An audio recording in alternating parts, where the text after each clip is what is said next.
Hello বন্ধুরা, সবাই কেমন আছো? আশা করি সবাই খুব খুব ভালো আছো। আমার নতুন একটা ভিডিও নিয়ে তোমাদের সামনে হাজির হয়েছি। চলো একটু ছাদ থেকে ঘুরে আসি। ছাদে এখন ওঠাই হয় না, তার কারণ হচ্ছে মায়ের এই কয়েকদিনের যাবত অসুস্থতার জন্যই বলতে পারো যে এখন ছাদের গাছগুলোকেই দেখা হয় না। তারপর হচ্ছে মায়ের হসপিটালে নিয়ে যাওয়া, তাকে চেক আপ করানো, তাকে রেগুলার বেসিসে ডাক্তারের কাছে নিয়ে যাওয়া, তারপর ওটি করানো, এই সমস্ত একটা ব্যস্ততার মধ্যে গিয়ে অনেক গেল। যাই হোক, সকলের আশীর্বাদে, গোপালের আশীর্বাদে আমার মা এখন একটু সুস্থ আছে। তো গাছগুলো তো দেখাই হয় না। আমাদের ফ্ল্যাটে যে দাদা কাজ করে, সে দাদাকে বলা আছে গাছগুলোতে একটু জল দিয়ে দিতে, ফুল হলে সবাইকে একটু দুটো চারটে করে দিতে, আমাদের বাড়িতেও একটু দিতে। তো সেই দাদা দেখেছি খুব স্বাচ্ছন্দ্য বোধ করে এই সমস্ত কাজগুলো করতে, উনি এই গাছগুলো দেখাশোনা করে। তো আর এই গাছটা দেখতেই পাচ্ছ, এত সুন্দর, রঙটা কি বলবো, আমার তখনই মনে হচ্ছিল তুলে নিয়ে গিয়ে ঠাকুরের পায়ে দিই। যাই হোক, আমি কিন্তু ফুল তুলতেই এসেছিলাম এখানে। তো তোমাদেরকে দেখাচ্ছি কত যে কুড়ি এসছে, কি বলবো। এই গাছগুলোতে জল পায় কি পায় না, কোনো খাবার কিন্তু দেওয়াই হয় না জানো। কিন্তু গাছ এমন একটা জিনিস, সে কিন্তু কোনো দিনও আমাদেরকে বিট্রে করে না, তাই না বলো? ফুল ফল, ছায়া, হাওয়া, মৃদুমন্দ বাতাস, সব কিছুই দিয়ে আমাদেরকে বাঁচিয়ে রাখে, তাই না? তো এই দেখো কত রকমারি ফুল।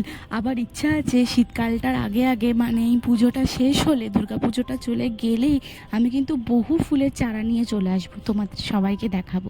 আর গাছের ফুল দিয়ে পুজো করতে তো আমার বরাবরই ভালো লাগে, দেখতেই পাচ্ছ প্রচুর ফুল নিয়ে চলে এসেছি। তো এখানে বিভিন্ন ধরনের জবা, আমার গাছেও ফুটেছে একটা সাদা, মানে যেটা ফ্ল্যাটের ভেতরে আছে যেটা। তো সেখানে আমি ফুলগুলোকে একটু সাজিয়ে নিচ্ছি। তো জানো তো, এখন আমাকেই মোটামুটি সব কাজ করতে হয়, সেটা আমি খুব আনন্দ বোধ করে করি। তার কারণ আমি মনে করি এটা আমার ডিউটি, আমার দায়িত্ব। একটা ছোটোবেলায় যখন একটা বাচ্চা যেরকম বড় হয়, যেরকম মা বাবার কোনো দিন বিরক্ত হয় না, কোনো দিনও তাদের দায়িত্ব উপেক্ষা করে না, ঠিক আমারও মনে হয় এটাও তাই।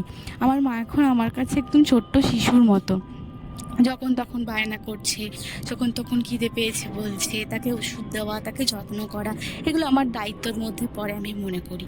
আর তোমরা হয়তো আমাকে অনেকেই জিজ্ঞেস করবে যে আমি এখন বাড়িতে আছি কেন। তার কারণ হচ্ছে আমি কয়েকদিন আমার অফিস থেকে ছুটি নিয়েছি, যেহেতু এখন মায়ের সবে সবে অপারেশনটা হয়েছে, তো তার জন্য।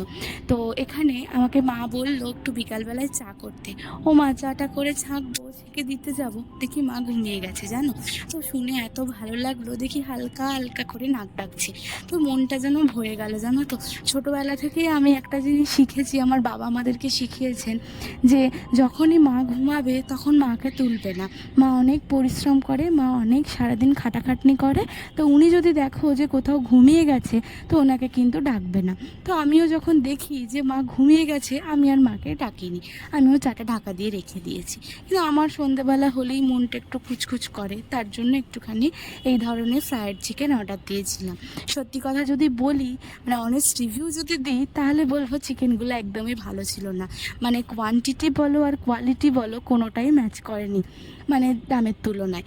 তো কী কার করবো, এনে যখনছি তখন তো খেয়ে নিতেই হবে।